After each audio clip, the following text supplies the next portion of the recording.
அன்பார்ந்த ஈசா ஆன்லைன் மாணவர்களுக்கு அன்பான வணக்கங்கள். திருமண பொருத்தம் அப்படிங்கிற ஒரு பாடத்திட்டத்தில் நாம் இணைந்திருக்கிறோம். இன்றைய காலகட்டத்தில் விஞ்ஞான வளர்ச்சியின் உச்சத்தில் இருக்கக்கூடிய இந்த சூழல்ல யாருக்கும் யாரும் அடிமை இல்லை, யாருக்கும் யாரும் கட்டுப்பட்டு வாழ வேண்டிய அவசியமும் இல்லை அப்படின்னு இருக்கக்கூடிய இன்டிபெண்டன்சி நிறைந்த இந்த உலகத்தில், இந்த காலகட்டத்தில் நாம் வாழ்ந்து கொண்டிருக்கிறோம். எப்ப ஒருத்தரை நம்பிதான் இன்னொருத்தர் வாழணும், ஒருத்தர் சம்பாதிக்கிற வச்சுதான் நமக்கு உணவு கிடைக்கும், இல்ல அவரை வச்சுதான் நம்ம பாதுகாப்பா வாழ்றோம், அவர் இல்லைன்னா நம்மளுக்கு பாதுகாப்பு இல்லாம போயிடும் அப்படிங்கிற எண்ணம் அற்று போகிறதோ, இல்லாத நிலை வருகிறதோ, அப்பொழுதே குடும்பம், கணவன் மனைவி என்ற உறவானது ஒரு வெடிகுண்டு வைத்து பம்பாட் பண்ணதை போல, வெடித்ததை போல சிதறி ஓடக்கூடிய ஒரு காலகட்டத்தில் நாம் வாழ்ந்து கொண்டிருக்கிறோம். இந்த காலகட்டத்தில் நம்மிடம் ஜாதகம் பார்ப்பவர்கள் அல்லது பொதுவாக ஜாதகம் பார்க்கிறவங்க, இல்ல கோர்ட்டு கேஸ்னு டைவர்ஸ்ல போய் நிக்கிறவங்க, இப்படி எல்லாரையுமே ஒரு பேட்டி கண்டீங்கன்னா அவங்க சொல்லுவாங்க, நாங்க எல்லா 10 ஜோசியர்கிட்ட பார்த்தங்க, நல்லா இருக்கு பொருத்தம் அப்படின்னு சொன்னாங்க, ஆனாலும் இங்க பிரேக் ஆஃப் ஆயிடுச்சு, இல்ல இங்க டைவர்ஸ் ஆயிடுச்சு, இல்ல சரியா சேர்ந்து வாழல அப்படிங்கிற ஒரு நிகழ்வினையும் ஒரு வாக்கியத்தையும் நம்ம அடிக்கடி கேட்டுக்கொண்டிருக்கக்கூடிய ஒரு காலகட்டத்தில் வாழ்ந்து கொண்டிருக்கிறோம்.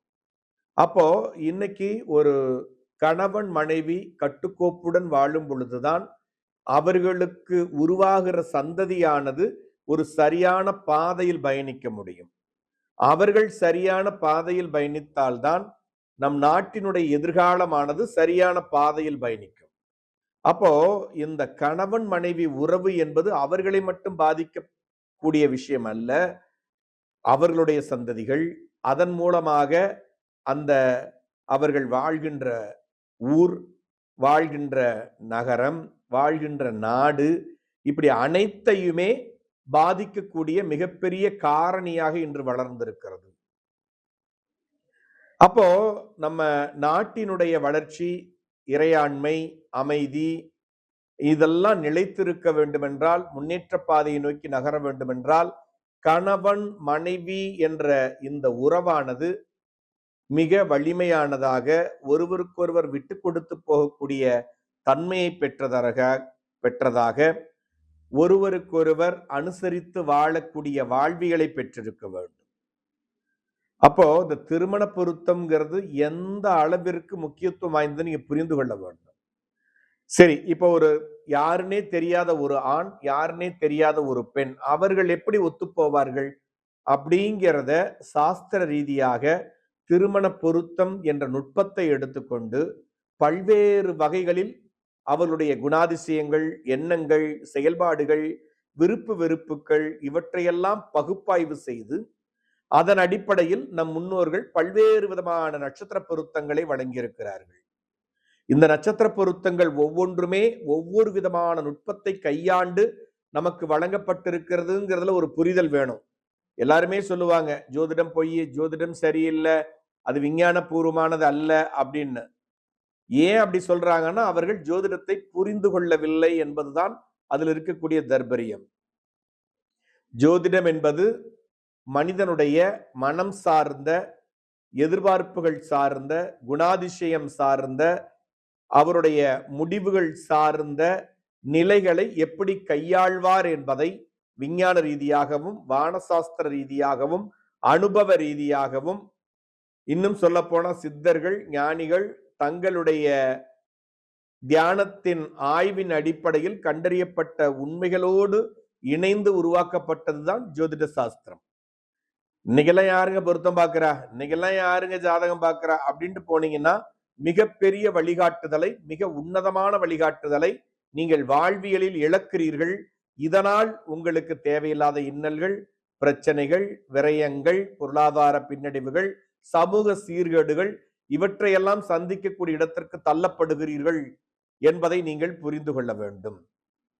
எப்பொழுதுமே நான் முன்னாடியே சொல்லுவேன், நிறைய டைம் சொல்லுவேன், திருமணத்திற்கு முன்பு வரைக்கும் ஆண் வீட்டாரும் சரி பெண் வீட்டாரும் சரி ஒருவருக்கொருவர் எதிர்நோக்கி கொண்டிருக்கக்கூடிய எதிர்பார்க்கிற விஷயங்கள், நல்ல சொத்து பத்து இருக்கா, பொருளாதாரம் இருக்கா, நல்லா சம்பாதிக்கிறாரா, தனியா ஒரு பெண்ணை வைத்து காப்பாற்றுவாரா, அல்லது ஒரு பெண் நல்லா சம்பாதிக்கிறாங்களா, நல்ல ஒரு இஎம்ஐ வீடு வாங்கி கட்ட முடியுமா, இப்படி பல்வேறு எதிர்பார்ப்புகளை ஒருவர் ஒருவர் கொண்டு அதன் அடிப்படையில் ஒரு திருமணத்தை தீர்மானிக்கிறார்கள். ஆனால் ஒரு ஜோதிடர் என்ன செய்யணும் அப்படின்னா, அவர்கள் வாழ்வதற்கு அவருடைய சம்பாத்தியமோ, வீடோ, வசதி வாய்ப்போ, இஎம்ஐ கட்டக்கூடிய திறனோ, படிப்போ இங்கு முக்கியம் அல்ல. இவருடைய குணாதிசயம் என்ன, அந்த பெண்ணினுடைய குணாதிசயம் என்ன, எதிர்பார்ப்புகள் என்ன, இவர்களுடைய ஈர்ப்பு என்ன, அவர்களுடைய ஈர்ப்பு என்ன, எதை இவர்கள் விரும்புகிறார்கள், இவர்கள் எதை வெறுக்கிறார்கள், ரெண்டு பேருக்கும் ஒத்து போகுதா, மனோரீதியாக அட்ஜஸ்ட் பண்ணி வாழக்கூடிய ஒரு வாழ்வியலை அவர்கள் பெற்றிருக்கிறார்களா என்பதை அடிப்படையாக கொண்டு திறனாய்வு செய்து அதன் அடிப்படையில் முடிவுகளை வழங்க வேண்டும். பொருளாதாரம் சார்ந்து, சம்பாத்தியம் சார்ந்து, கல்வி நிலை சார்ந்து, செல்வ நிலை சார்ந்து எடுக்கக்கூடிய முடிவுகள் திருமணம் முடிந்து 30 நாட்களில் வெளிப்பட்டு விடுகிறது. கணவனும் மனைவியும் பிரிஞ்சு போயிடுறாங்க, இல்ல டைவர்ஸ் வாங்கிக்கிறாங்க, ஒத்து போகலைங்கிறாங்க. இந்த வாழ்வியலை நாம் பார்க்கிறோம். புரியுதுங்களா? அப்போ ஒரு ஆணும் பெண்ணும் எவ்வளவு காதலித்தாலும் சரி, அல்லது அரேஞ்ச்டு மேரேஜா இருந்தாலும் சரி, என காதலிக்கும் போது ஆணும் பெண்ணும் அவரவர் பாசிட்டிவ் சைடை மட்டும் காட்டுறாங்க, நெகட்டிவ் சைட்ஸை காட்டுறது இல்லை. அதனாலேயே என்ன ஆயிருது அப்படின்னா, வெறும் பாசிட்டிவே பார்த்தவங்க திருமணத்திற்கு பிறகு அவருடைய அல்லது அவளுடைய எதிர்மறையான ஒரு பக்கத்தை பார்க்கும் பொழுது அதை ஏற்றுக்கொள்ளக்கூடிய வலிமை, மன வலிமை இல்லாமல், பக்குவம் இல்லாமல் வாழ்க்கையில் பிரிவை பெறுகிறார்கள் என்பதுதான் இங்கு எதிர்கொள்ளக்கூடிய பின்னடைவாக இருக்கிறது. சமூகத்திற்கே ஒரு சீரழிவாக இருக்கிறது. அப்போ காதலிச்சாலும் சரி, நெருங்கிய உறவினர்களா இருந்தாலும் சரி, அரேஞ்ச்டு மேரேஜா இருந்தாலும் சரி, ஒருவரை ஒருவர் புரிந்து கொள்ளக்கூடிய மனப்பக்குவத்தை எடுத்துரைக்கக்கூடிய ஒரே இடம் இந்த ஜோதிட சாஸ்திரத்தை கற்றுணர்ந்த ஜோதிடருடைய இடமாக அமைந்திருக்கிறது என்பதை புரிந்து கொள்ள வேண்டும். இதுல பலவிதமான பொருத்தங்களை, நட்சத்திர பொருத்தங்களை நம் முன்னோர்கள் இதெல்லாம் இருந்தா பொருத்தலாம்னு சொல்லி நமக்கு வழங்கி இருக்கிறார்கள். என்னை கேட்டா 10, 11 பொருத்தங்கள் கொடுத்திருக்காங்க அப்படின்னா 10, 11 இன்னைக்கு முக்கியமாக இருக்கிறது. பண்டைய காலங்கள்ல ஒரு 5 பொருத்தம் இருந்தாலே முக்கியமான பொருத்தம் திருமணம் செய்யலாம் அப்படின்னு நமக்கு நம்ம நூல்கள்ல வழங்கப்பட்டிருந்தது. ஆனால் இன்றைய காலகட்டத்துல 10க்கு 10 பொருத்தமும் இருந்தாலும் இன்னைக்கு நிறைய கருத்து வேறுபாடுகள் உருவாகக்கூடிய இன்டிபெண்டன்சி இருக்கக்கூடிய ஒரு வாழ்வியலில் நாம் வாழ்ந்து கொண்டிருக்கிறோம் அப்படிங்கிறத நம்ம புரிந்து கொள்ள வேண்டும். அப்ப ஒவ்வொரு பொருத்தமும், நட்சத்திர பொருத்தமும் எப்படி ஆழ்ந்து நம் முன்னோர்களால் உருவாக்கப்பட்டிருக்கிறது, அதனுடைய தர்பரியங்கள் என்ன, அதை எவ்வாறு நாம் கையாள்வது அப்படிங்கிறத புரிஞ்சுக்கிட்டாதான் உங்களால் இந்த திருமண பொருத்தத்தை சரியாக கையாண்டு உங்களை நாடி வருபவர்களுக்கு சரியான வழிகாட்டுதல்களை வழங்க முடியும் அப்படிங்கிறத புரிஞ்சுக்கங்க. இப்படி நீங்க பொருத்தத்தை சரியாக பொருத்துவதன் மூலமாக ஒரு ஆண் பெண்ணிற்கு மட்டும் ஒரு நல்ல வழிகாட்டுதலை வழங்கவில்லை, அவருடைய சந்ததிக்கு நல்ல வழிகாட்டுதல்களை வழங்குகிறீர்கள். அதன் மூலமாக ஒரு நாட்டிற்கே ஒரு நல்ல வழிகாட்டுதலை வழங்கக்கூடிய ஒரு முக்கியமான இடத்தில் ஜோதிடர்கள் அமர்ந்திருக்கிறீர்கள் என்பதை நீங்கள் புரிந்து கொள்ள வேண்டும். புரியுதுங்களா? இதுல திருமண பொருத்தத்தினுடைய மிக முக்கியமான பொருத்தமாக அடுத்து வரக்கூடியது வேதை பொருத்தம் அப்படிங்கிறது. வேதை பொருத்தம் அப்படின்னா என்ன? திருமண பொருத்தத்துல வேதை அப்படிங்கிறது மிக மிக முக்கியமானதாக இருக்கிறது. இதுல வேதை பொருத்தம் அப்படிங்கிறது என்ன அப்படின்னு பார்த்தீங்கன்னா, வேதை என்றாலே, வேதை அப்படின்னாலே பகை என்று அர்த்தம். ஒண்ணுக்கொண்ணு வேதையா இருக்குப்பா, இந்த வேதை என்ற சொல்லில் இருந்துதான் வேதனை பிறந்தது அப்படிங்கிறத நாம புரிந்து கொள்ள வேண்டும்.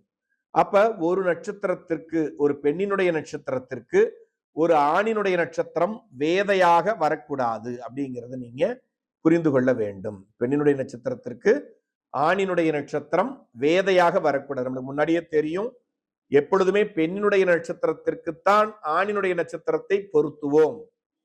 புரியுதுங்களா? அதன் அடிப்படையில ஒரு பெண்ணினுடைய நட்சத்திரத்தை எடுத்துக்கொண்டு அந்த நட்சத்திரமானது ஒரு ஆணின் நட்சத்திரத்திற்கு வேதையாக வரக்கூடாது. வேதை என்றால் பகை என்று பொருள். அப்போ இயற்கையிலேயே அந்த நட்சத்திரங்களானது ஒன்றுக்கொன்று ஏதோ ஒரு காரணங்களால் எதிரும் புதிருமாக பகை மனப்பான்மையோடு வாழ்ந்து வரக்கூடிய ஒரு நிலையை இந்த நட்சத்திரத்தில் பிறந்தவர்கள் பெற்றிருக்கிறார்கள் என்பதை நாம் புரிந்து கொள்ள வேண்டும். புரியுதுங்களா? அப்ப வேதை என்றால் பகை. அப்ப வேதை இருக்கு அப்படின்னு என்ன அர்த்தம்? பகை இருக்குன்னு அர்த்தம். பகை இருந்தா பொருத்தலாமா? பொருத்தக்கூடாது. புரியுதுங்களா?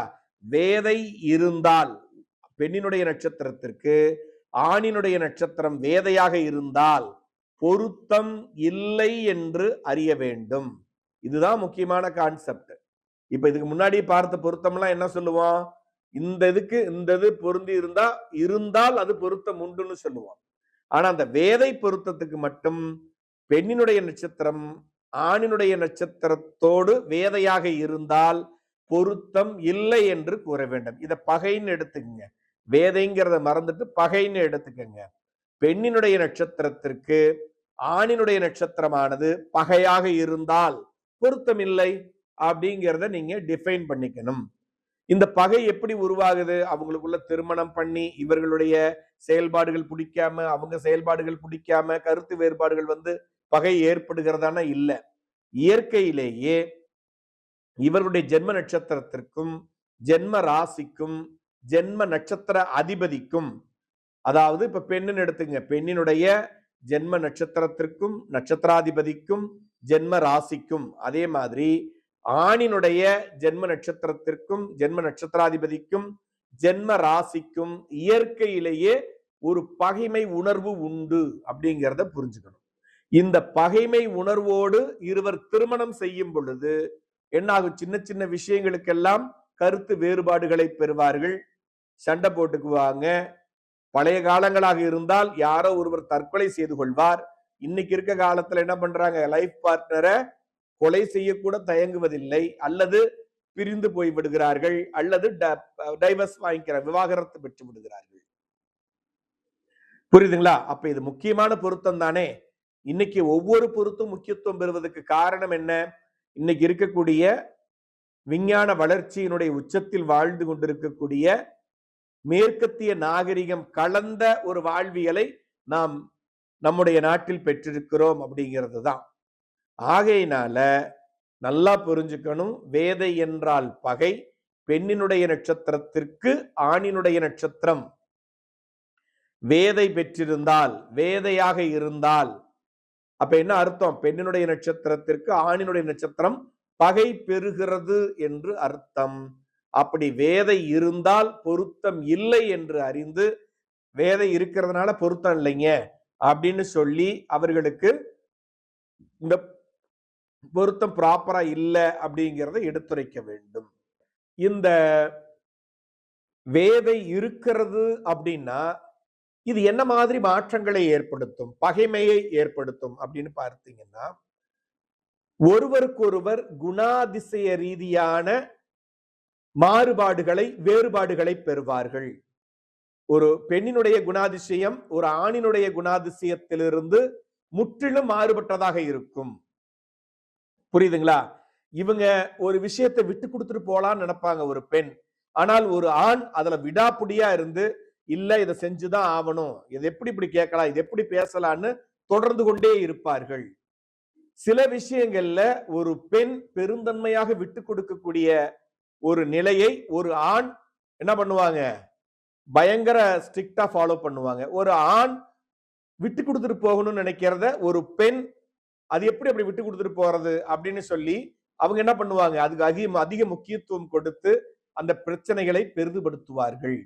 அப்படி ஒருவருக்கொருவர் அவருடைய குணாதிசய ரீதியாக, அவருடைய தன்மைகள் ரீதியாக ஒவ்வொரு மனிதருக்கும் ஒவ்வொரு விதமான தன்மை உண்டு.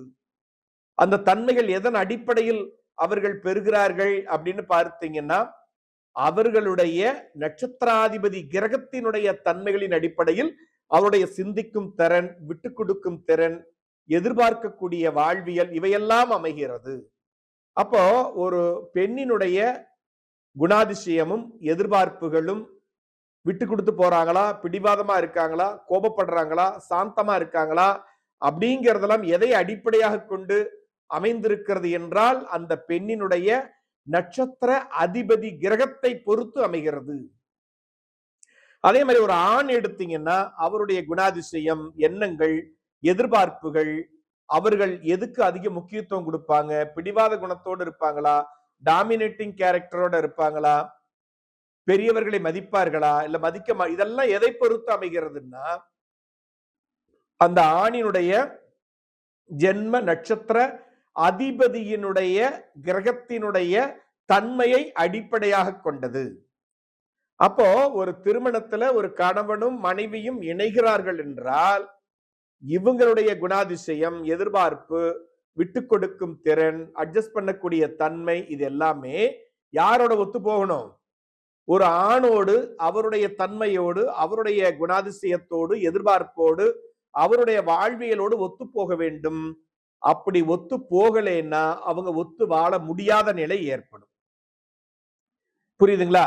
இத சிம்பாலிக்கா நம்ம எப்படி புரிஞ்சுக்கிறது? எப்படி ஜோதிடர்கள் இது ஒத்து போகுமா போகாதாங்கிறத எப்படி நாம் புரிந்து கொள்வது அப்படின்னு பார்த்தீங்கன்னா அதுக்குதான் இந்த வேதை அப்படிங்கிற ஒரு பொருத்தத்தை வைத்திருக்கிறார்கள். வேதை என்றால் இயற்கையிலேயே குண வேறுபாடு. புரியுதுங்களா? அவருடைய விருப்பு வெறுப்பு மாறுபாடு இவற்றை குறியிடக்கூடியதாக அமைந்திருக்கிறது அப்படிங்கிறத நீங்கள் புரிந்து கொள்ள வேண்டும். புரியுதுங்களா? அப்போ எண்ணங்கள், குணாதிசயம், செயல்கள், விருப்பு வெறுப்புகள் இது எல்லாமே வேதை இருக்கும் பட்சத்தில் அது மாறுபட்ட ஒரு நிலையை ஆணுக்கும் பெண்ணுக்கும் வழங்கி விடுகிறது. அதனால் ஒவ்வொரு நாளும் பின்னடைவுகளும், பிரச்சனைகளும், சண்டைகளும் குடும்பத்தில் இருந்து கொண்டே இருக்கக்கூடிய நிலை ஏற்படுகிறது. இன்னைக்கு இருக்கக்கூடிய விஞ்ஞான வளர்ச்சி காலத்துல அதை யாராலையும் டாலரேட் பண்ணிக்க முடியல. உடனே பிரேக் ஆஃப் ஆயிடுறாங்க, விவாகரத்து பெற்று விடுகிறார்கள். அப்படிங்கிறத முக்கியமா கவனிக்க வேண்டி இருக்கிறதுங்கிறத புரிஞ்சுக்கங்க. சரி, இந்த வேதை பொருத்தத்தை எப்படி நம் முன்னோர்கள் கண்டறிந்திருக்கிறார்கள், எப்படி வழங்கி இருக்கிறார்கள் அப்படின்னு நம்ம பார்க்கிறோம். வேதை என்பது நட்சத்திரத்திற்கு பார்க்க வேண்டும். இப்ப நான் சொல்றது உங்களுக்கு கிரக ரீதியா சொல்லி கொடுக்கிறேன். கேதுவினுடைய நட்சத்திரம், புதனுடைய நட்சத்திரம் அப்படின்னு நான் சொல்றேன். இதை எதுக்கு நான் அப்படி சொல்லி கொடுக்க போறேன் அப்படின்னு பாத்தீங்கன்னா குணாதிசய மாறுபாடு எவ்வாறு இருக்கிறது அப்படிங்கிறத சொல்லிட்டு போறேன். முதல்ல இது ஏன் ஒண்ணுக்கு ஒண்ணு பொருந்தாத குணாதிசயங்களையும் நடவடிக்கைகளையும் விருப்பு வெறுப்புகளையும் பெற்றிருக்கிறதுங்கிறதுக்கான ஒரு புரிதலை ஏற்படுத்துறதுக்காக சொல்றேன். அப்ப கேதுவினுடைய நட்சத்திரம் பெண்ணுடைய நட்சத்திரமாக இருக்கும் பொழுது ஆணினுடைய நட்சத்திரம் புதனுடைய நட்சத்திரமா வந்துச்சுன்னா அது ஒன்றுக்கொன்று வேதையாக இருக்கிறது அப்படிங்கிறதை புரிந்து கொள்ள வேண்டும். புரியலையா? அப்போ இது ஏன் வேதைன்னு சொல்றாங்க அப்படின்னு பார்த்தீங்கன்னா கேதுவுடைய நட்சத்திரம் எடுத்துக்கிறீங்க. கேது கிரகத்தினுடைய ஆதிக்கம் பெற்றவுடைய குணாதிசயம் எப்படி இருக்கும் அப்படின்னு பார்த்தீங்கன்னா குறுகிய மனப்பான்மை, விரக்தியான மனோநிலை, எதையும் அனுபவிக்க முடியாத நிலை, என்னத்தை பண்ணி என்ன பண்ண போறோங்கிற மாதிரியான நிலை, தனக்கு என்ன தேவை என்ன தேவையில்லைங்கிறத கூட முழுமையா வெளிப்படுத்த முடியாத ஒரு சூழல், எந்த ஒரு காரியத்தை எடுத்தாலும் தடைகள், தாமதங்கள், பிரச்சனைகள், இப்படி தொடர்ந்து வாழ்வியலில் பிரச்சனைகளை கொண்டே வாழக்கூடிய வாழ்வியலை பெற்றவர்கள் கேதுவினுடைய நட்சத்திரத்தில் பிறந்தவர்களாக இருக்கிறார்கள். புரியுதுங்களா? அதே நேரத்துல அடுத்த ஆப்போசிட்டா எடுத்து பார்த்தீங்கன்னா புதன் நட்சத்திரத்தில் பிறந்தவர்கள். இது என்ன மாறுபாட்டை கொண்டு வந்துட போகுது? இந்த புதனுக்கான ஸ்பெஷாலிட்டி என்ன அப்படின்னு பார்த்தீங்கன்னா தான் எந்த இடத்தில் நிற்கிறோமோ, எந்த சூழ்நிலையில் வாழ்கிறோமோ அந்த சூழ்நிலைக்கு ஏற்றாற்போல் தன்னை மாற்றிக்கொண்டு தனக்கு தேவையான தான் விரும்புகிற பொருள்களை திட்டமிட்டு தன்னுடைய பேச்சாலும் சாதுரியத்தாலும் புத்திசாலித்தனத்தாலும் அடைந்து அத்தனையும் அனுபவிக்கக்கூடிய, இன்னும் சொல்ல போனா தன்னுடைய உழைப்பு இல்லாமலே அனைத்தையும் பெற்று உலக வாழ்வியலை அனுபவிக்கக்கூடிய ஒரு நிலையை பெற்றவர்கள் இந்த புதன் நட்சத்திரத்தில் பிறந்தவர்களாக இருக்கிறார்கள். இப்போ எதை பண்ணினாலும் தடை, தாமதம், விரக்தியான மனநிலையை பெற்றவர்கள் கேது. டோட்டலா இந்த எக்ஸ்ட்ரீம் லெவல்ல இருக்காங்க. புதன் நட்சத்திரத்தில் பிறந்தவர்கள் எந்த சூழ்நிலை இருந்தாலும், எந்த இதுல இருந்தாலும் அதை தனக்கு தகுந்தார் போல் சந்தர்ப்பங்களை உருவாக்கி கொண்டு பேச்சு சாதுரியம், புத்திசாலித்தனம் இவற்றால் தனக்கு தேவையானதை அடைந்து அந்த இடத்திலும் சுகபோக வாழ்க்கையை வாழ விரும்பக்கூடிய, வாழ்ந்து கொண்டிருக்கக்கூடிய ஒரு வாழ்வியலை பெற்றவர்கள்.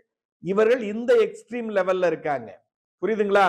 இது ரெண்டு பேரும் இணைக்கும் பொழுது என்ன ஆகிறது அப்படின்னு பார்த்தீங்கன்னா, இவர் என்ன பண்ணுவாரு, எங்க போனாலும் பொழைச்சுக்குவேன் பாரு. இவர் என்ன பண்ணுவாரு, என்ன எண்ணத்தை கொடுத்தாலும் என்னால அனுபவிக்க முடியலன்னு பாரு. அப்ப இந்த கருத்து வேறுபாடு என்ன ஆயிரும், அவங்களுக்குள்ள பின்னடைவுகளை ஏற்படுத்தி விடுகிறது அப்படிங்கிறத புரிஞ்சுக்கணும். கேதுவினுடைய நட்சத்திரத்தில் பிறந்தவர்களுக்கு புதன் நட்சத்திரத்தில் பிறந்தவர்கள் வேதையாகிறார்கள். புதன் நட்சத்திரத்தில் பிறந்தவர்களுக்கு கேதுவினுடைய நட்சத்திரத்தில் பிறந்தவர்கள் வேதை பெறுகிறார்கள் அப்படிங்கிறத புரிஞ்சுக்கணும். இப்ப பெண்ணினுடைய நட்சத்திரம் கேதுவாக இருக்கும் பட்சத்தில் ஆணினுடைய நட்சத்திரம் புதனாக இருந்தால், புதனுடைய நட்சத்திரமா இருந்துச்சுன்னா இது வேதை.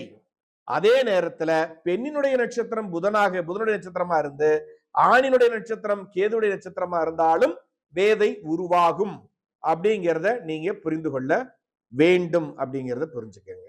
இதுல இன்னும் முக்கியமா கவனிக்க வேண்டிய ஒரே ஒரு விஷயம் என்னன்னா, கேதுனுடைய நட்சத்திரம் 3 நட்சத்திரங்கள் இருக்கிறது. என்னென்ன? அஸ்வினி, மகம், மூலம். அதே மாதிரி புதனுடைய நட்சத்திரங்கள் என்னென்ன இருக்கு? 3 நட்சத்திரங்கள் இருக்கு. ஆயில்யம், கேட்டை, ரேவதி. அப்போ கேதுவுடைய நட்சத்திரம் அஸ்வினி, மகம், மூலம் 3க்குமே புதனுடைய நட்சத்திரமான ஆயில்யம், கேட்டை, ரேவதி 3மே வேதையா வருமா அப்படிங்கிற கேள்வி உங்களுக்கு நிச்சயமாக எழும்.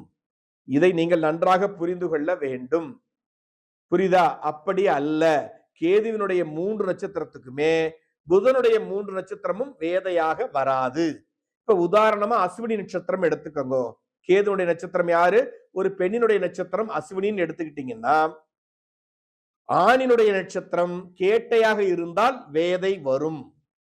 ஏன் இந்த கேட்டை மட்டும் நீங்க செலக்ட் பண்றீங்க அப்படின்னு பார்த்தீங்கன்னா, அஸ்வினி நட்சத்திரம் மேச ராசியில் இருந்தால் கேட்டை நட்சத்திரமானது விருச்சக ராசியில் இருக்கிறது. அப்போ அந்த மேச ராசிக்கு எதிரிடையான ராசியாக போகிறது எது? இந்த விருச்சக ராசி 8வது ராசியாக போகிறது. ஆகையினால ஒரு ஜென்ம ராசிக்கு நேர் எதிராக இருக்கக்கூடிய ராசியில் வருகிற நட்சத்திரமானது வேதையாக இருக்கிறது. ஏன்னா இப்ப என்னுடைய குணாதிசயம் எப்படி இருக்குன்னா, எனக்கு ஆப்போசிட்ல இருக்கிறவங்க அப்படியே வேற மாதிரி இருக்கும். என்னுடைய குணாதிசயத்திற்கு மாறுபட்ட முற்றிலும் குணாதிசயத்தை தான் எனக்கு எதிரில் இருப்பவங்க பெற்றிருப்பார்கள். அது மாதிரி ஒரு ஜென்ம ராசியில இருக்கக்கூடிய நட்சத்திரத்தினுடைய குணாதிசயமானது அதற்கு 6, 7, 8 ராசிகள்ல வரக்கூடிய நட்சத்திரத்தை பெற்றிருக்கும் பொழுது அது வேதையாக உருவெடுக்கிறது. இதுல என்ன புரிஞ்சுக்கணும்? அஸ்வினி நட்சத்திரத்திற்கு ஆயில்யம் வேதையாக வராது. புரியுதுங்களா? அஸ்வினி நட்சத்திரத்தில் பிறந்தவர்களுக்கு மகம் அப்படிங்கிறது சரி, அஸ்வினி நட்சத்திரத்தில் பிறந்தவர்களுக்கு ரேவதி வேதையாக வராது. ஆனால் அஸ்வினி நட்சத்திரத்தில் பிறந்தவர்களுக்கு கேட்டை வேதையாக வரும். புரியுதுங்களா? ஏன்னா அஸ்வினி நட்சத்திரத்தில் பிறந்தவர்களுக்கு ஆயில்யம் நட்சத்திரம் 4வது ராசியில் இருக்கிறது. அதே மாதிரி அஸ்வினி நட்சத்திரத்தில் பிறந்தவர்களுக்கு ரேவதி 12வது ராசியில் இருக்கிறது. ஆனால் இந்த அஸ்வினி நட்சத்திரத்தில் பிறந்தவர்களுக்கு கேட்டை மட்டுமே 8வது ராசியில் இருக்கிறது. எதிர்பக்க ராசியில் 6, 7, 8 இது 3மே ஒரு ஜென்ம ராசிக்கு நேர் ஆப்போசிட்டா இருக்கக்கூடிய ராசியா வரும். அதனாலதான் நேர் எதிரிடையான பண்புகளை மிக அதிகமாக பெற்றிருக்கும் இந்த நேர் எதிரில் இருக்கக்கூடிய ராசியில் இருக்கக்கூடிய நட்சத்திரங்கள் அதனுடைய அதிபதிகள் இந்த மாதிரி மாற்றங்களை பெறும்ங்கிறத புரிஞ்சுக்கணும். புரியுதா? சரி, அஸ்வினிக்கு சொல்லிட்டீங்க. இப்ப மகம்னு எடுத்துக்கோங்க. மகம்னு எடுத்தீங்கன்னா மகம் நட்சத்திரம் எங்க இருக்கு? சிம்ம ராசியில இருக்கு இல்லையா? இந்த மகத்துக்கு எந்த நட்சத்திரம் வேதையாக வரும்? நம்மளுக்கு கன்ஃபார்மா தெரியும், புதனுடைய நட்சத்திரம் தான் வேதையாக வரும். ஆனா நம்ம என்ன பார்க்கணும்? மகத்துக்கு 6, 7, 8 ராசிகள்ல எந்த ராசியில புதனுடைய நட்சத்திரம் வருதுன்னு பார்க்கணும். இந்த சிம்ம ராசிக்கு 6வது ராசி மகரம். அதுல ரேவதி நட்சத்திரம் இருக்கா? அது புதனுடைய நட்சத்திரம் இருக்கா? இல்ல. சிம்ம ராசிக்கு 7வது ராசி எது? கும்பராசி. அதுல புதனுடைய நட்சத்திரம் இருக்கா? இல்ல. சிம்ம ராசிக்கு 8வது ராசி எது? மீனம். அதுல புதன் நட்சத்திரம் இருக்கா? இருக்கு. எந்த நட்சத்திரம்? ரேவதி நட்சத்திரம். அப்ப மகம் நட்சத்திரத்திற்கு யாரு வேதையா வருவா? ரேவதி நட்சத்திரம் வேதையாக வரும். புரிந்து கொள்ள முடியுதா? அதே மாதிரி கேது நட்சத்திரம் மூலம் நட்சத்திரமும் கேதுடையதுதான். இந்த மூலம் நட்சத்திரத்திற்கு ரேவதி நட்சத்திரமோ கேட்டை நட்சத்திரமோ வேதையாக வராது. யாரு வேதையா வருவா? இந்த மூல நட்சத்திரத்திற்கு 6, 7, 8 ராசியை எடுத்துக்கங்க. 6வது ராசி என்ன? ரிஷபம். ரிஷப ராசியில புத நட்சத்திரம் இருக்கா? இல்ல. 7வது ராசி என்ன? மிதுனம். மிதுன ராசியில புதனுடைய நட்சத்திரம் இருக்கா? இல்ல. அப்ப 8வது ராசிக்கு போங்க. 8வது ராசி எடுத்தீங்கன்னா அதுல புதனோட நட்சத்திரம் இருக்கா? இருக்கு. எந்த நட்சத்திரம் இருக்கு? ஆயில்யம் இருக்கு. அப்ப கேதுவினுடைய மூல நட்சத்திரத்திற்கு ஆயில்யம் நட்சத்திரமானது வேதையாக வரும். புரிந்து கொள்ள முடியுதா? இப்படித்தான் இதை எடுத்து நீங்கள் புரிந்து கொள்ள வேண்டும். இதற்கான தர்பரியங்கள் அதன் அடிப்படையில் தான் வழங்கப்பட்டிருக்கிறது அப்படிங்கிறத புரிஞ்சுக்கங்க. அதே மாதிரி சுக்கிரன் அப்படிங்கிற நட்சத்திராதிபதிகளை தன்னுடைய ஜென்ம நட்சத்திரங்களாக பெற்றிருப்பவர்கள், சுக்கிரன் கிரகத்தினுடைய நட்சத்திரங்களை தன்னுடைய ஜென்ம நட்சத்திரமாக பெற்றிருப்பவர்கள் சுக்கிரனுடைய குணாதிசயத்தையும் எதிர்பார்ப்புகளையும் அது சார்ந்த நிலைகளையும் தன்னுடைய குணாதிசயமாக பெற்றிருப்பார்கள். இப்ப சுக்கிரனுடைய குணாதிசயம் உங்களுக்கு எல்லாருமே தெரியும். நீட்டா இருக்கணும், அழகா இருக்கணும், பர்ஃபெக்டா இருக்கணும், ஜாலியா இருக்கணும், உல்லாசமா இருக்கணும், பொழுதுபோக்கோட வாழணும், எதையுமே ரொம்ப சீரியஸா எடுத்துக்க கூடாது. புரியுதுங்களா? இந்த உலகத்தை படைச்சு இறைவன் எல்லாத்தையும் படைத்ததே நம்ம அனுபவிக்கிறதுக்கு தான் அப்படின்னு சொல்லி ஒரு சுகபோக வாழ்க்கையில் வாழக்கூடிய வாழ்வியலை பெற்றவர்கள், அது மாதிரி வாழணும்ன்ற எண்ணத்தை பெற்றவர்கள், எதிர்பார்ப்புகளை பெற்றவர்கள் இந்த சுக்கிரனுடைய நட்சத்திரத்தில் பிறந்தவர்களாக இருக்கிறார்கள். சரி, சுக்கிரனுடைய நட்சத்திரம் எது எது இருக்கு? பரணி, பூரம், பூராடம். இது மூன்றுமே சுக்கிரனுடைய நட்சத்திரமாக இருக்கிறது. அதுக்கு டைரக்ட் ஆப்போசிட்டா வேதையா இருக்கக்கூடிய நட்சத்திராதிபதி யாரு? சனி. சனி என்ன பண்ணும்? கோடி கோடியா பணம் வச்சிருந்தாலும் கஞ்சத்தனமாகவும் நீட்டா இல்லாமையும் அழுக்கோடையும் கன்னிங் மைண்டோடையும் எதையுமே அனுபவிக்காம தானும் அனுபவிக்க மற்றவங்களையும் அனுபவிக்க விடாம ஒரு குணாதிசயத்தை பெற்றிருப்பது சனி நட்சத்திரத்தினுடைய ஆதிக்கம் பெற்றோடைய குணாதிசயமா இருக்கு.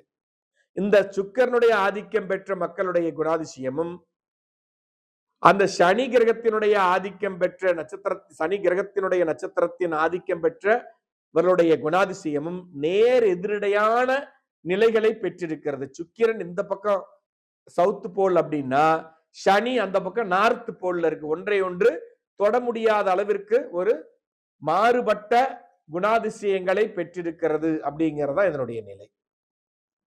அதுலயும் நம்ம ஒரு கான்செப்ட் என்ன சொல்லி இருக்கோம்? சுக்கிரனுடைய நட்சத்திரமானது பெண்ணினுடைய நட்சத்திரமாக இருந்து சனியினுடைய நட்சத்திரமானது ஆணினுடைய நட்சத்திரமாக இருக்கும் பட்சத்தில் அது வேதையா இருக்கும். அதே நேரத்துல சுக்கிரனுக்கு 3 நட்சத்திரம் இருக்கு. பரணி, பூரம், பூராடம். சனிக்கு 3 நட்சத்திரங்கள் இருக்கு. பூஷம், அனுஷம், உத்திரட்டாதி. இந்த 3 நட்சத்திரத்திற்கும் அந்த 3 நட்சத்திரமும் வேதையா வருமானா அப்படி யோசிக்க கூடாது. சுக்கிரனுடைய நட்சத்திரத்திற்கு 6, 7, 8வது ராசிகளில் இருக்கக்கூடிய சனியினுடைய நட்சத்திரம் தான் வேதையாக வரும். இப்ப பரணி நட்சத்திரம்னு எடுத்துங்க. பரணி நட்சத்திரம் எந்த ராசியில இருக்கு? மேச ராசியில இருக்கு. ஆமா தானே? இப்போ அதுக்கு ஆப்போசிட்ல பாருங்க, 6வது ராசி எது? மேசத்திற்கு 6வது ராசி கன்னி. அதுல சனியினுடைய நட்சத்திரம் இருக்கா? இல்ல. 7வது ராசி என்ன? துலாம். அதுல சனியினுடைய நட்சத்திரம் இருக்கா? இல்ல. 8வது ராசி என்ன? விருச்சகம். அதுல சனியினுடைய நட்சத்திரம் இருக்கா? இருக்கு. என்ன நட்சத்திரம்? அனுஷம் நட்சத்திரம். அப்போ பரணி நட்சத்திரத்தில் பிறந்த ஒரு பெண்ணிற்கு அனுஷம் நட்சத்திரத்தில் பிறந்த ஒரு ஆணினுடைய நட்சத்திரமானது வேதையாக உருவெடுக்கிறது. அப்ப அதை பொருத்தக்கூடாது. அதே நேரத்துல பரணியில் பிறந்த ஒரு நட்சத்திரக்காரருக்கு பூசத்தில் பிறந்த ஒரு நட்சத்திரக்காரர் வேதையாக இருக்க மாட்டார். பரணியில் பிறந்த ஒரு நட்சத்திரக்காரருக்கு உத்திரட்டாதியில் பிறந்த ஒரு ஆண் நட்சத்திரமானது வேதையாக வராது. புரியுதுங்களா? அப்ப என்ன முக்கியமா எடுத்துக்கணும்? ஒரு ஜென்ம நட்சத்திரம் இருக்கின்ற ஜென்ம ராசிக்கு 6, 7, 8 இருக்கக்கூடிய அந்த நட்சத்திராதிபதியினுடைய நட்சத்திரங்கள் மட்டுமே வேதையாக உருவெடுக்கும் அப்படிங்கிறத புரிஞ்சுக்கணும். இப்ப அடுத்த நட்சத்திரம் சுக்கிரனுடையது எது? பூரம் நட்சத்திரம். அது எங்க இருக்கு? சிம்ம ராசியில இருக்கு. புரியுதுங்களா? அப்ப அந்த சிம்ம ராசிக்கு 6வது ராசி எது? மகரம். 7வது ராசி கும்பம். 8வது ராசி மீனம். இதுல எந்த ராசியில சனியினுடைய நட்சத்திரம் இருக்குன்னா, மீன ராசியில் உத்திரட்டாதி நட்சத்திரம் இருக்கிறது, சனியினுடைய நட்சத்திரம். அப்ப பூரம் நட்சத்திரம் பெண்ணினுடையதாக இருந்தால் ஆணினுடைய நட்சத்திரம் உத்திரட்டாதியாக வரக்கூடாது. வந்தால் வேதை உண்டு, வேதை உண்டால் உண்டென்றால் பகை உண்டு, பகை இருந்தால் பொருத்தக்கூடாது. ஆனால் பூரம் நட்சத்திரத்தில் பிறந்தவர்களுக்கு பூசம் நட்சத்திரத்தில் பிறந்தவங்களையும் பொருத்தலாம், அனுசம் நட்சத்திரத்தில் பிறந்தவங்களையும் பொருத்தலாம், வேதை இல்லை அப்படிங்கிறது புரியுதா? அப்ப இந்த மாதிரி ஒவ்வொரு நிலையிலையும் ஆராய்ச்சி செய்து நாம் அதை அடிப்படையாக கொண்டு பார்க்க வேண்டும். அதே மாதிரி சூரியனுடைய நட்சத்திரத்தில் பிறந்தவர்கள் சூரியனுடைய குணாதிசயத்தை தன்னுடைய குணாதிசயமாக பெற்றிருக்கிறார்கள். என்ன அது? நான் சொல்றதான் சரி, யாரு சொல்றதையும் கேட்க மாட்டேன், எல்லாரையும் அடக்கி ஆழ்வேன், நான் தான் பெஸ்ட், நான் தான் நம்பர் 1 இருக்கணும், எனக்கு தான் எல்லாமே தெரியும், இது போன்ற ஒரு குணாதிசயத்தை பெற்றவர்கள் சூரியனுடைய நட்சத்திரத்தில் பிறந்தவர்களாக இருக்கிறார்கள். அதே நேரத்துல அதுக்கு ஆப்போசிட்டா சிந்திக்கிறவங்க யாரு? குருவினுடைய நட்சத்திரத்தில் பிறந்தவர்கள். என்ன சொல்லுவாங்க?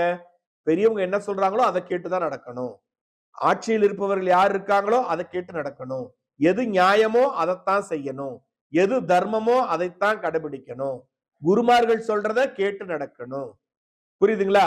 தர்மத்தில் சொல்லக்கூடியதை அப்படியே நம்ம பின்பற்ற வேண்டும். ஏன் எதற்கு என்று கேள்வி கேட்கக்கூடாது, யாரையும் அடிமைப்படுத்தக்கூடாது, நான் தான் பெரியவன் நினைக்க கூடாது. இது எப்படி இருக்கு? சூரியனுடைய நட்சத்திரத்தில் பிறந்தவர்களுடைய குணாதிசயத்திற்கு நேர் எதிரடையான ஒரு குணாதிசயத்தை குருவினுடைய நட்சத்திரத்தில் பிறந்தவர்கள் பெற்றிருக்கிறார்கள். இது புரியுது? அந்த கான்செப்ட் என்னன்னு இதைத்தான் நீங்கள் புரிந்து கொள்ள வேண்டும். அப்போ சூரியனுடைய நட்சத்திரத்தை தன்னுடைய நட்சத்திரமாக பெற்றிருந்த ஒரு பெண்ணுக்கு குருவினுடைய நட்சத்திரத்தை தன்னுடைய நட்சத்திரமாக பெற்ற ஒரு ஆணினுடைய நட்சத்திரத்தை பொருத்தக்கூடாது. அதுலயும் ஒரு கண்டிஷன் இருக்கு. என்ன? சூரியனுடைய நட்சத்திரம் இருக்கின்ற ராசிக்கு 6, 7, 8 ராசிகளில் வரக்கூடிய குருவினுடைய நட்சத்திரம் தான் வேதையாக உருவெடுக்கும். அதற்கான தர்பரியம் முன்னாடியே சொல்லியிருக்கோம். இப்ப கிருத்திகை நட்சத்திரம் எந்தெந்த ராசியில இருக்கு? எந்தெந்த ராசியில இருக்கு? மேசத்திலையும் இருக்கு, ரிஷபத்திலையும் இருக்கு கிருத்திகை நட்சத்திரம், அப்படிதானே? அப்ப அதுக்கு 6வது ராசி என்ன ராசி? கன்னி, துலாம், விருச்சகம். கன்னி ராசியில குருவினுடைய நட்சத்திரம் இருக்கா? இல்ல. துலாம் ராசியில குருவினுடைய நட்சத்திரம் இருக்கா? இருக்கு. எந்த நட்சத்திரம்? விசாகம் நட்சத்திரம். அதே மாதிரி விருச்சக ராசியில குரு நட்சத்திரம் இருக்கா? இருக்கு. அது எந்த நட்சத்திரம்? விசாகம் நட்சத்திரம். அப்ப சூரியனுடைய நட்சத்திரமான கிருத்திகை நட்சத்திரத்தில் பிறந்த பெண்ணிற்கு குருவினுடைய நட்சத்திரமான விசாகத்தில் பிறந்த நட்சத்திரத்தில் பிறந்த ஆணினுடைய ஜாதகத்தை பொருத்தக்கூடாது, நட்சத்திரத்தில் வந்தவர்களை பொருத்தக்கூடாது. ஏன்னா கிருத்திகை நட்சத்திரத்திற்கு விசாகம் நட்சத்திரம் வேதையாக வரும். ஆனா கிருத்திகை நட்சத்திரத்திற்கு புனர்பூசம் நட்சத்திரமோ பூரட்டாதி நட்சத்திரமோ வேதையாக வராது. இதுல முக்கியமான கான்செப்டை மீண்டும் மீண்டும் சொல்றேன். ஒரு ஜென்ம நட்சத்திரம் இருக்கின்ற ராசிக்கு 6, 7, 8 ராசிகளில் இருக்கின்ற நட்சத்திரங்கள் அந்த கிரகங்களினுடைய நட்சத்திரங்களே வேதையாக வரும் அப்படிங்கிறத புரிஞ்சுக்கங்க. அதே மாதிரி சூரிய நட்சத்திரம் இன்னொன்னு எடுத்துக்கலாம். உத்தரம் நட்சத்திரம் எங்க இருக்கு? சிம்ம ராசியில் இருக்கிறது மற்றும் கன்னி ராசியில் இருக்கிறது. இதுக்கு யார் வேதையா வருவா? குருவினுடைய நட்சத்திரம் வேதையாக வரும். எங்க இருக்கக்கூடிய குருவினுடைய நட்சத்திரம் வேதையா வரும்? 6, 7, 8 ராசிகளில் இருக்கக்கூடிய குருவினுடைய நட்சத்திரம் வேதையாக வரும். அப்ப சிம்ம ராசி மற்றும் கன்னி ராசிக்கு 6, 7, 8 ராசிகள் என்னது? மகரம், கும்பம், மீனம். மகரத்தில் குருவினுடைய நட்சத்திரம் இல்லை. அதே 7வது வீடான கும்பத்தில் என்ன இருக்கு? பூரட்டாதி நட்சத்திரம் இருக்கிறது. அப்போ இந்த உத்திரம் நட்சத்திரத்தில் பிறந்தவர்களுக்கு பூரட்டாதி நட்சத்திரத்தில் பிறந்த ஒரு ஆண் வேதையாக வருவார். பெண் நட்சத்திரம் எதுவா இருக்கு? உத்திரமா இருந்துச்சுன்னா ஆண் நட்சத்திரம் பூரட்டாதியாக இருக்கும் பட்சத்தில் வேதை வரும். இதை பொருத்தக்கூடாது அப்படிங்கிறத நாம புரிஞ்சுக்கணும். அதே போல சந்திரனுடைய நட்சத்திரம் என்னவாக இருக்கிறது? ஒரு கான்பிடென்ட் இல்லாத, எப்பொழுதுமே குழப்பத்தோடு இருக்கக்கூடிய, சரியான திட்டங்கள் தீட்டாம, எதிர்காலத்தை பற்றி சிந்திக்காம, மற்றவர்களை பற்றியே சிந்தித்துக் கொண்டு பொதுநலத்தோடு வாழக்கூடிய ஒரு வாழ்வியலை பெற்றவர்கள் சந்திரனுடைய நட்சத்திரத்தில் பிறந்தவர்களாக இருக்கிறார்கள். எது எது சந்திரனுடைய நட்சத்திரம்? ரோகிணி, ஹஸ்தம், திருவோணம். இது 3 நட்சத்திரத்தில் பிறந்தவர்களுடைய தன்மை எப்படி இருக்கு? மற்றவர்களுக்காகவே பிறருக்காகவே தன்னை மாற்றிக்கொண்டு பிறருக்காகவே வாழக்கூடிய ஒரு வாழ்வியலை பெற்றிருக்கிறார்கள். ஆனா அதற்கு நேர் எதிரடையான ஒரு வாழ்வியலை பெற்றவர்கள் யார் அப்படின்னு பாத்தீங்கன்னா ராகுவினுடைய நட்சத்திரத்தில் பிறந்தவர்கள். ராகுவினுடைய குணாதிசயம் என்னவாக இருக்கும்? சுயநலம் மிக்கதாக, எதையும் பிரம்மாண்டமாக சிந்திக்கக்கூடிய, எதிர்காலத்தை பற்றி திட்டமிடக்கூடிய, எதிர்காலத்தை பற்றி வாழக்கூடிய, தன்னுடைய சுயநலமான எண்ணங்களை எப்படியெல்லாம் செயல்படுத்திக் கொள்ளலாம் என்பதில் ஒரு திட்டமிட்டு செயலாற்றி வெற்றி காணக்கூடிய, எந்த அளவிற்கும் இறங்கி தான் விரும்புகிற எதிர்பார்க்கிற சுயநல வாழ்க்கையை அடையக்கூடிய ஒரு நிலையை பெற்றது ராகுவினுடைய நட்சத்திரத்தில் பிறனுடைய குணாதிசயமாக இருக்கிறது. அப்போ இந்த சந்திரனுடைய குணாதிசயமும் ராகுவினுடைய குணாதிசயமும் இரண்டும் வெவ்வேறு துருவங்களாக இருக்கிறதுனால சந்திரனுடைய நட்சத்திரத்தில் பிறந்தவர்களுக்கு ராகுவினுடைய நட்சத்திரத்தில் பிறந்தவர்கள் வேதையாக வருகிறார்கள். புரியுதுங்களா? அப்ப சந்திரனுடைய நட்சத்திரம் என்னென்ன இருக்கு? ரோகிணி, ஹஸ்தம், திருவோணம். ராகுவின் நட்சத்திரம் என்னென்ன இருக்கு? திருவாதிரை, சுவாதி, சதயமாக இருக்கிறது. புரிந்து கொள்ள முடியுதா? அப்போ இப்ப சந்திரனுடைய நட்சத்திரம் ரோகிணியில ஒரு பெண் பிறந்திருக்காங்க அப்படின்னா ராகுவினுடைய நட்சத்திரத்தை எடுத்து பார்க்கணும். எங்க இருக்கிற ராகு நட்சத்திரத்தை எடுத்துக்கணும்? 6வது ராசியோ 7வது ராசியோ 8வது ராசியோ, இதுல எந்த ராசியில ராகு நட்சத்திரம் வருதோ அந்த நட்சத்திரம் தான் வேதையா வரும்ன்றதான் பேசிக் ரூல். அப்போ ரோஹிணி நட்சத்திரம் ரிஷப ராசியில் இருக்கிறது. அதுக்கு 6வது ராசி என்னது? 6வது ராசி என்னவா வரும்? துலாம் ராசியாக வரும். விருச்சக ராசி 7வது ராசியாக வரும். தனுசு ராசி 8வது ராசியாக வரும். இதுல துலாம் ராசியில ராகுடைய நட்சத்திரம் இருக்கா? இருக்கு. என்ன நட்சத்திரம்? சுவாதி நட்சத்திரம். அப்போ ரோகிணி நட்சத்திரத்தில் பிறந்த ஒரு ஜாதகருக்கு, ஒரு பெண்ணுக்கு சுவாதி நட்சத்திரத்தில் பிறந்த ஒரு ஆண் வேதை நட்சத்திரமாக வரும். ஆணினுடைய நட்சத்திரம். அப்ப நிச்சயமா வேதை இருக்கு என்றால் பகை உள்ளது என்று அர்த்தம். பகை உள்ளது என்றால் அதை பொருத்தக்கூடாது. அதே நேரத்துல ரோகிணி நட்சத்திரத்தில் பிறந்த ஒரு ஆணினுடைய நட்சத்திரத்திற்கு திருவாதிரை நட்சத்திரத்தில் பிறந்த ஒரு ஆணினுடைய நட்சத்திரமோ அல்லது சதயத்தில் பிறந்த ஒரு ஆணினுடைய நட்சத்திரமோ வேதையாக வராது. ஏன்னா அது இந்த ரோகிணி நட்சத்திரம் நிற்கின்ற ராசிக்கு 6, 7, 8 ராசிகளில் வருவதில்லை அப்படிங்கிறத நீங்க புரிந்து கொள்ள வேண்டும். புரியுதுங்களா? அதே நேரத்துல செவ்வாயுடைய நட்சத்திரத்தில் ஒரு ஆண் பிறந்திருந்தால், சாரி, ஒரு பெண் பிறந்திருந்தால், செவ்வாய் ஏன்னா பெண்ணுக்கு தான் ஆணினுடைய நட்சத்திரத்தை பொருத்த வேண்டும், அதான் பொருத்த விதி. அப்ப செவ்வாய் நட்சத்திரமான மிருகசீரிஷம் மற்றும் என்ன சொல்லலாம், சித்திரை, அவிட்டம், இந்த நட்சத்திரங்களில் பிறந்த ஒரு பெண்ணிற்கு அதே செவ்வாய் நட்சத்திரத்தில் பிறந்த அந்த ஒரு ஆணினுடைய நட்சத்திரம் வேதையாக வரும் அப்படிங்கிறத புரிஞ்சுக்கணும். எப்பொழுதுமே செவ்வாய் நட்சத்திரம்னு வந்துட்டீங்கனாலே அது ஒன்றுக்கொன்று என்னவாக இருக்கும்? வேதையாக இருக்கும். எப்பவுமே செவ்வாய் நட்சத்திரத்தில் பிறந்தால் எப்பொழுதுமே 2 செவ்வாய் நட்சத்திரத்துல பிறந்தவங்களை பொருத்தும் போது பொருத்த கூடாதுங்கிறது முதல்ல புரிஞ்சு. ரஜ்ஜு பொருத்தம் வராது, வேதை பொருத்தம் வந்துரும். எப்பொழுதுமே செவ்வாய் அப்படின்னு எடுத்துட்டு செவ்வாய் நட்சத்திரம் மிருகசீரிஷம், சித்திரை, அவிட்டம் இதில் பிறந்தவர்கள் ஒருவருடைய நட்சத்திரம் இன்னொரு நட்சத்திரத்திற்கு வேதையாகத்தான் வரும். 3 நட்சத்திரமே. ஆகையினால என்ன பண்ணக்கூடாது? செவ்வாயில் பிறந்த நட்சத்திரத்தில் ஒரு பெண் இருந்தால் அதுக்கு செவ்வாயில் பிறந்த ஒரு ஆணினுடைய நட்சத்திரத்தை பொருத்தவே கூடாது. எப்பவுமே செவ்வாய் டு செவ்வாய் பொருத்தாதீங்க. அந்த வாழ்க்கை சிறப்பாக இல்லை. தேவையில்லாத விபத்துக்கள், பிரச்சனைகள், பிரிவினைகள், உயிருக்கே கூட ஆபத்து ஏற்படக்கூடிய நிலையை நம்மால் பார்க்க முடிகிறது அப்படின்னு பார்த்தோம். அதே மாதிரி முன்னாடி சொன்னது மாதிரி அப்படியே ரிவர்ஸ் ஆவாங்க. ராகுவினுடைய நட்சத்திரத்தில் பிறந்த ஒரு பெண்ணுக்கு சந்திரனுடைய நட்சத்திரத்தில் பிறந்த ஒரு ஆணினுடைய நட்சத்திரம் 6, 7, 8 ராசியில் வரக்கூடிய ஆணினுடைய நட்சத்திரம் வேதையாக இருக்கிறது. அதே மாதிரி குருவுடைய நட்சத்திரத்தில் பிறந்த ஒரு பெண்ணுக்கு 6, 7, 8 ராசிகளில் வரக்கூடிய ஏதோ ஒரு ராசியில வரக்கூடிய சூரியனுடைய நட்சத்திரத்தில் பிறந்த ஒரு ஆணினுடைய நட்சத்திரம் வேதையாக இருக்கிறது. அதே மாதிரி சனியினுடைய நட்சத்திரத்தில் பிறந்த ஒரு பெண்ணிற்கு சந்திரன் கிடையாது, சுக்கரனுடைய நட்சத்திரத்தில் பிறந்த, தவறா டைப் பண்ணியிருக்காங்க, சுக்கரனுடைய நட்சத்திரத்தில் பிறந்த ஒரு ஆணினுடைய நட்சத்திரமானது 6, 7, 8 ராசியில் வரக்கூடிய ஆணினுடைய நட்சத்திரமானது வேதையாக வருகிறது. அதே மாதிரி புதன் நட்சத்திரத்தில் பிறந்த ஒரு பெண்ணுக்கு கேதுவினுடைய நட்சத்திரத்தில் பிறந்த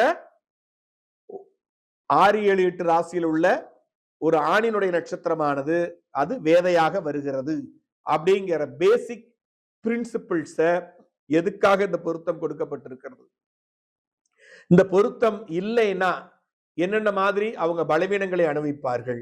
இதெல்லாம் நீங்க நல்லா புரிஞ்சுக்கிட்டாதான் வருபவர்களுக்கு சரியான வழிகாட்டுதல்களை வழங்க முடியும் அப்படிங்கிறத பாத்துக்குங்க. இது வரைக்கும் நம்ம என்ன பண்ணியிருக்கோம்னா கிரகங்களை எடுத்துக்கிட்டு எது எது வேதை அப்படிங்கிறத பார்த்திருக்கோம். இப்ப நட்சத்திரங்களுக்கு எது எது வேதையா வருது இதை எக்ஸ்பேண்ட் பண்ணி கொஞ்சம் பார்க்க போறோம். புரியுதுங்களா? இப்ப கேது எடுத்தீங்கன்னா கேதுவினுடைய அஸ்வினி நட்சத்திரம் பெண்ணினுடைய நட்சத்திரமானது அஸ்வினி நட்சத்திரமாக இருக்கும் பொழுது ஆணினுடைய நட்சத்திரம் கேட்டையாக வர கூடாது. வந்தால் என்ன இல்ல பொருத்தம் இல்லை. ஏனென்றால் அஸ்வினி நட்சத்திரத்திற்கு மேச ராசிக்கு 8வது ராசியான விருச்சிகத்தில் இருக்கக்கூடிய கேட்டை நட்சத்திரமானது ஆண் நட்சத்திரமாக வரும்போது வேதை உண்டு. வேதை இருந்தால் பொருத்தக்கூடாது. அதே மாதிரி மேசராசியில் இருக்கக்கூடிய சுக்கிர நட்சத்திரமான பரணி நட்சத்திரத்தை தன்னுடைய நட்சத்திரமாக கொண்ட ஒரு பெண்ணானது அதே 8வது ராசியில் வரக்கூடிய விருச்சிக ராசியில் இருக்கக்கூடிய சனியினுடைய நட்சத்திரமான அனுச நட்சத்திரம் வேதையாக வரும். ஆணுடைய நட்சத்திரமா வரும்போது அப்ப அந்த நட்சத்திரத்தை பொருத்தக்கூடாது. அதே மாதிரி சூரியனுடைய நட்சத்திரம் கிருத்திகையானது எதையில வருது? மேசம் மற்றும் ரிஷபத்தில் வருகிறது. அதுக்கு 6, 7, 8 7 மற்றும் 8வது ராசியில் வரக்கூடிய குருவினுடைய நட்சத்திரமான விசாக நட்சத்திரமானது வேதை பெறுகிறது. அதே மாதிரி சந்திரனுடைய நட்சத்திரமான ரோகிணி ரிஷபராசியில் இருக்கு. அதுக்கு 6வது ராசியில் இருக்கக்கூடிய ராகுவினுடைய நட்சத்திரமான சுவாதி வேதை பெறுகிறது. அப்படி இருந்த அந்த மாதிரி நட்சத்திரங்களை பொருத்தக்கூடாது அப்படிங்கிறத புரிஞ்சுக்கங்க. அங்க முதல்ல நம்ம நட்சத்திர அதிபதிகளை விட்டு சுருக்கி நம்ம அதை கண்டுபிடிச்சோம். இப்ப நம்ம நேரடியாகவே இது ஏன் அப்படிங்கிறத நம்ம பார்க்கிறோம். அதே மாதிரி செவ்வாயுடைய நட்சத்திரமான மிருகசீரிஷம் நட்சத்திரத்திற்கு சித்திரை அவிட்டம் எதுவாக இருந்தாலும் பொறுக்கக்கூடாது. எந்த நட்சத்திரமா இருந்தாலும் அது வேதையாகத்தான் இருக்கும். இதுதான் முன்னாடியே பார்த்தோம். அதே மாதிரி ராகு நட்சத்திரமான திருவாதிரைக்கு சந்திரனுடைய நட்சத்திரமான திருவோணம் நட்சத்திரம் வேதையாக வரும். இப்ப ராகுடைய நட்சத்திரம் திருவாதிரை எந்த ராசியில இருக்கு? மிதுன ராசியில இருக்கு. 6வது ராசி என்ன மிதுனத்துக்கு? விருச்சகம். 7வது ராசி என்ன? தனுசு. 8வது ராசி என்ன? மகரம். சரிங்களா? இந்த ராகுவினுடைய நட்சத்திரம் திருவாதிரைக்கு சந்திரனுடைய நட்சத்திரமான திருவோணம் 8வது ராசியா இருக்குது. மிதுனத்துக்கு 8வது ராசியா இருக்கக்கூடிய மகர ராசியில் இருக்கக்கூடிய திருவோண நட்சத்திரம் வேதையாக வருகிறது. புரியுதா புரியலையா? ராகுவினுடைய நட்சத்திரமான திருவாதிரைக்கு 8வது ராசியில் இருக்கக்கூடிய சந்திரனுடைய நட்சத்திரமான திருவோணம் வேதை பெறுகிறது அப்படிங்கிறத புரிஞ்சுக்கங்க. அதே மாதிரி குருவினுடைய புனர்பூஷம் நட்சத்திரத்திற்கு சூரியனுடைய நட்சத்திரமான உத்திராடம் என்ன வருகிறது? வேதையாக வருகிறது. என குருவும் சூரியனும் ஆப்போசிட். அதே மாதிரி சனியினுடைய நட்சத்திரமான பூஷம் நட்சத்திரத்திற்கு சுக்கிரனுடைய நட்சத்திரமான பூராடம் நட்சத்திரம் என்னவா வருகிறது? வேதையாக வருகிறது. இதுக்குள்ள தர்பரியங்களை ஏற்கனவே நம்ம பார்த்திருக்கிறோம். அதே மாதிரி புதனுடைய நட்சத்திரமான ஆயிலின் நட்சத்திரத்திற்கு கேதுனுடைய நட்சத்திரமான மூலம் நட்சத்திரமானது என்னவா வருகிறது? வேதையாக வருகிறது அப்படிங்கிறத நீங்க புரிந்து கொள்ள வேண்டும். இப்ப இது எல்லாமே அதுதான். அப்ப ஸ்திரீ நட்சத்திரத்திற்கு 6, 7, 8ஆம் ராசியில் உள்ள நட்சத்திரமானது வேதையாக வருகிறது. எந்த நட்சத்திரம்? நம்ம ஏற்கனவே பார்த்த கேதுவிற்கு புத நட்சத்திரம் வேதை, சுக்கிரனுக்கு சனி நட்சத்திரம் வேதை, சூரியனுக்கு குருவினுடைய நட்சத்திரம் வேதை, சந்திரனுக்கு ராகுவுடைய நட்சத்திரம் வேதை, செவ்வாய்க்கு செவ்வாயுடைய நட்சத்திரமே வேதை. அப்படியே திருப்பி பார்த்தாலும் அதே மாதிரிதான். புரியுதுங்களா?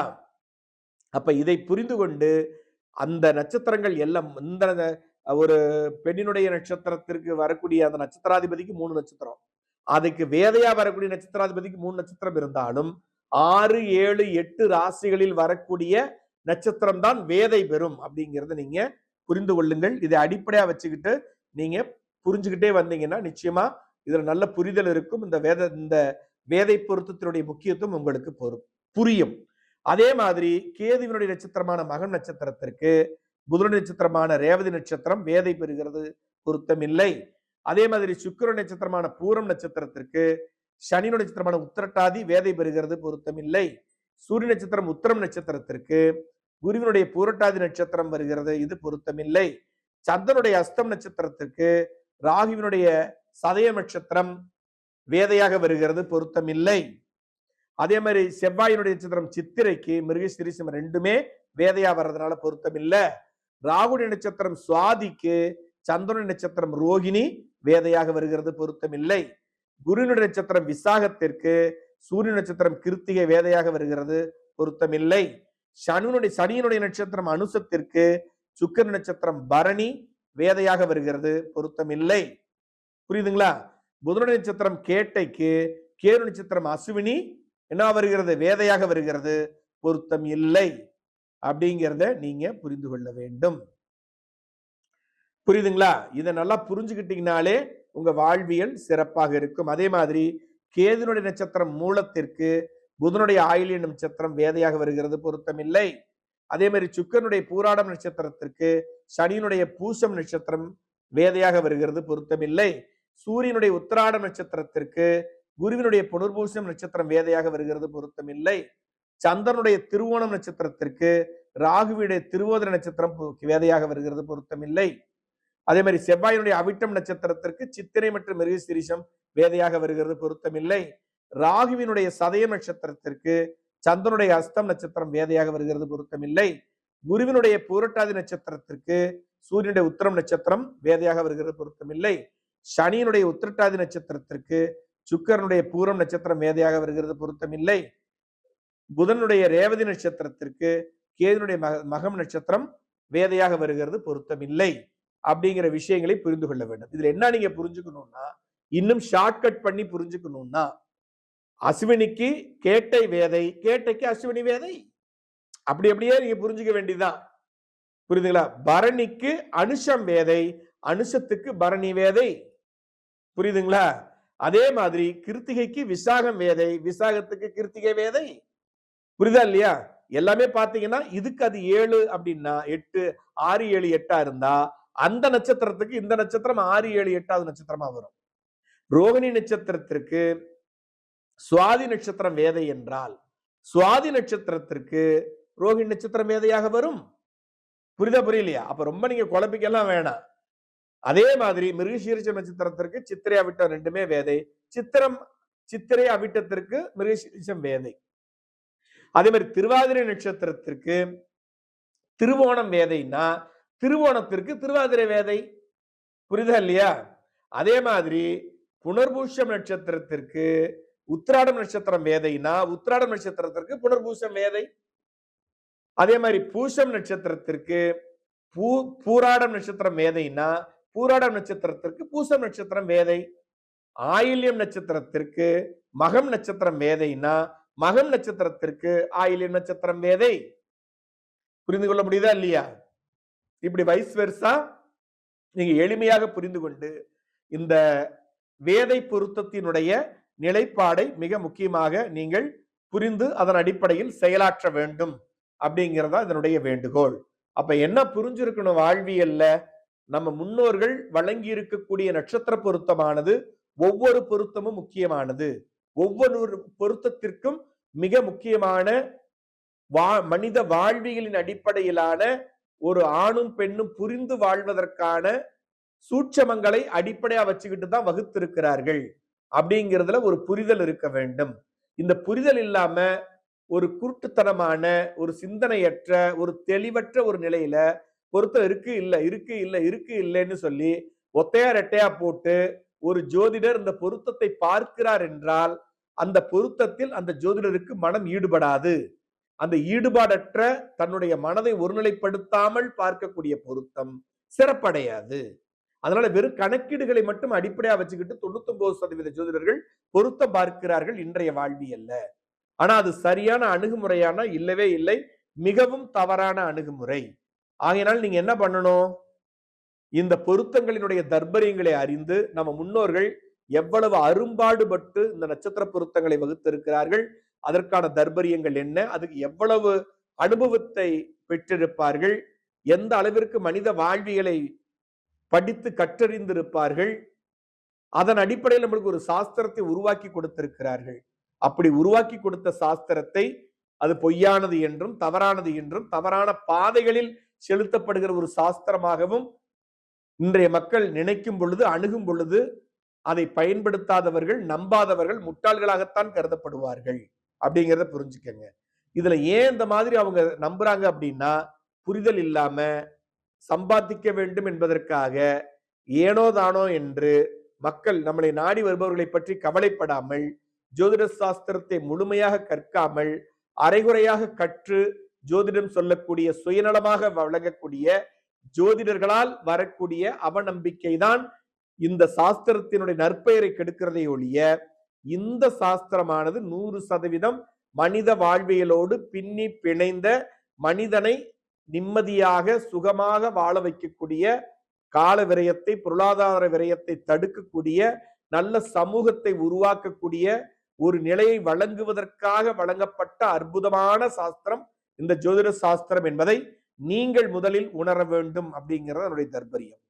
அப்ப ஒவ்வொரு பொருத்தத்தையும் அதற்கான தர்பரியங்களோடு இணைத்து அதன் அடிப்படையில் அந்த ஏன் எதற்காக வழங்கி இருக்கிறார்கள், எப்படி வழங்கினார்கள், இந்த பொருத்தம் இல்லைன்னா என்ன மாதிரி பிரச்சனைகள் அவர்களுக்கு உருவாகும் என்பதையெல்லாம் உங்களை நாடி வருபவர்களுக்கு எடுத்துரைத்து அதன் அடிப்படையில் நீங்கள் ஒரு பொருத்தத்தை வழங்கி உங்களை நாடிபவர்களுக்கு வழிகாட்டுதல் வழங்கும் பொழுது நிச்சயமாக அவர்கள் மகிழ்ச்சியாக இருப்பார்கள், ஒருவருக்கு ஒருவர் விட்டு கொடுத்து நடப்பார்கள். அதன் மூலம் அவர்களுக்கு வரக்கூடிய சந்ததிகள் மிக அற்புதமான ஒரு நல்ல சந்ததிகளாக, வீரியமிக்க சந்ததிகளாக இருக்கும், நல்வழியில் நடப்பார்கள். அப்படி நடந்து வரக்கூடிய ஒரு சமூகத்தை அதிகமா பெற்றிருக்கக்கூடிய ஒரு நாடு, ஆன்மீகமாக இருந்தாலும் சரி, தொழிலாக இருந்தாலும் சரி, பழக்க வழக்கங்களாக இருந்தாலும் சரி, எல்லாத்திலும் முதன்மை பெற்று முன்னிடம் பெற்று ஒரு அற்புதமான வாழ்விகளை பெறும் அப்படிங்கிறத நீங்க புரிந்து கொள்ளுங்கள். சோ இந்த பொருத்தம்ங்கிறது ஒரு மிகப்பெரிய ஒரு புரட்சியின், ஒரு வரலாற்றின் மறுபக்கத்தை எழுதக்கூடிய ஒரு வல்லமை பெற்றதாக இருக்கிறதுங்கிறத புரிஞ்சு அதற்கான ரெஸ்பான்சிபிலிட்டி, கடமையை உள்வாங்கி ஜோதிடர்கள் செயல்படுங்கள். நிச்சயமாக நல்ல மாற்றங்களை பெறுவீர்கள். அடுத்த வகுப்புல இன்னொரு பொருத்தத்தை பற்றி பார்க்கலாம். வாழ்த்துக்கள்.